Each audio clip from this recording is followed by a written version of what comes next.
सत्वर पावगे मला भवानी आई रोडगा वाहीन तुला, सत्वर पावगे मला भवानी आई रोडगा वाहीन तुला। ऐका, यथामती यथा अवकाश या ठिकाणी शारदीय नवरात्राच्या उत्सवाच्या निमित्तानं हा एक दिवसीय कीर्तन उत्सव, त्याच प्रमाणे दुग्ध शर्करा योग म्हणजे आज आईंचा अभिष्ट चिंतन सोहळा आहे, तो पण 99 वर्ष।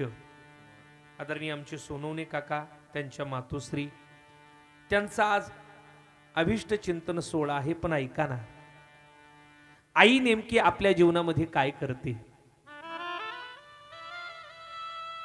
या कोरोनाच्या महामारीच्या काळामध्ये अनेकांची आई या जगाचा निरोप घेऊन निघून गेली असेल।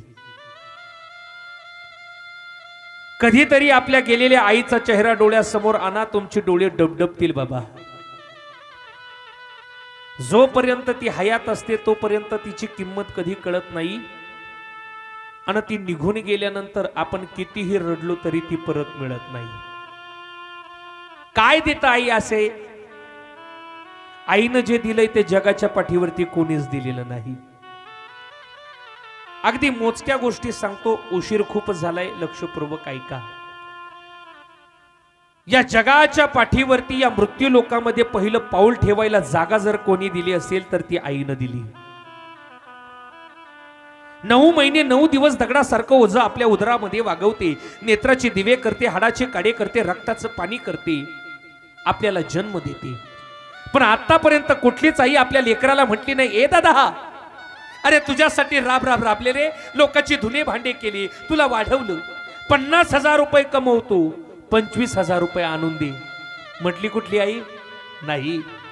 एखादा रो हाऊस घ्या, प्लॉट घ्या, फ्लॅट घ्या, जर भाडे तत्वावरती घेतला तर दरमहा त्याचं भाडं द्यावं लागतं, ॲग्रीमेंट करावं लागतं, डिपॉझिट द्यावं लागतं। पण 9 महिने 9 दिवस जिनं दगडासारखं ओझं वागवलं, तिनं आतापर्यंत 1 रुपयाची अपेक्षा आपल्याकडे केली नाही। या मृत्यू लोकात पहिलं पाऊल ठेवायला जागा देणारी व्यक्ती म्हणजे आमची आई। आईनं दुसरा उपकार केला, ते म्हणजे तिनं दिला श्वास।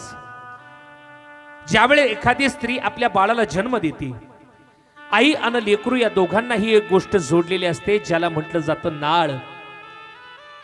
जोपर्यंत ते लेकरू रडत नाही तोपर्यंत ती कापली जात नाही बाबा। अरे 9 महिने 9 दिवस ती आपल्या अर्ध्या श्वासातला श्वास आपल्या नाळीद्वारे आपल्या लेकराला देत असते। हा तिनं केलेला जीवनातला दुसरा उपकार आहे। तिसरा उपकार त्या आईनं दिला, आपल्याला दिले हाडे।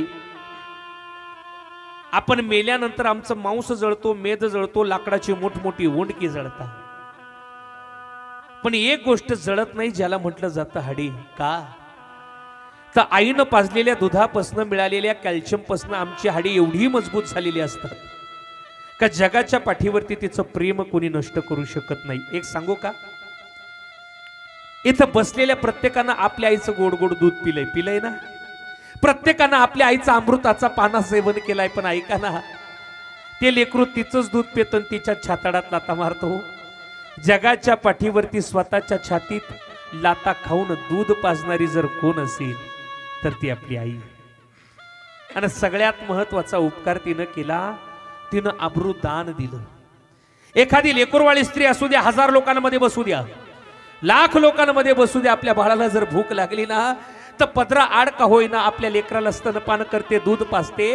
अरे हा जन्माला आल्यापासून तरुण अवस्थेमध्ये जी अब्रू आयुष्यभर सांभाळून ठेवली, आपल्या लेकरासाठी तीच गुंढाळून ठेवली। हा अनमोल उपकार आपल्या आईनं केलाय। ऐका, घरातली आई तडाडो पशी मारायची आणि 9 दिवस त्या जगदंबेच्या नावानं बिगर चपलाचं बोमट्या मारी थिंडायचं, उपवास करायची। ती जगदंबा कधीच तुम्हाला सुख देणार नाही। घरातली आई सुखी समाधानी ठेवा, ती जगदंबा तुमच्या दारात आल्याशिवाय राहणार नाही, एवढी तिची शपथ घेऊन सांगतो। संतांनी उगच नाही म्हणावं, सकळ तीर्थाचे धुरे जे का माता पितरे तया सेवेसे किर शरीरी लोन की जे माय बाप केवळ काशी, त्यांनी न जावे तीर्थाशी। घरातले आई बाप तडाडो पशी मारायचे आणि पांडुरंगाची वारी करायची। कसा तो पांडुरंग पावल? घरात असणाऱ्या पांडुरंगाला रुक्मिणी मातेला आधी सुखी समाधानी ठेवा आणि नंतर बाकीच्या वाऱ्या करा।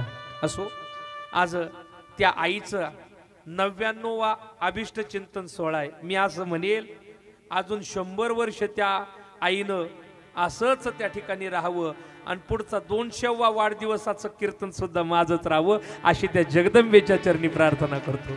म्हणजे तिला या आयुष्य, मला या आयुष्य, तुम्हाला या आयुष्य ना. हा, ऐकायला पण कोणी पाहिजे का नाही?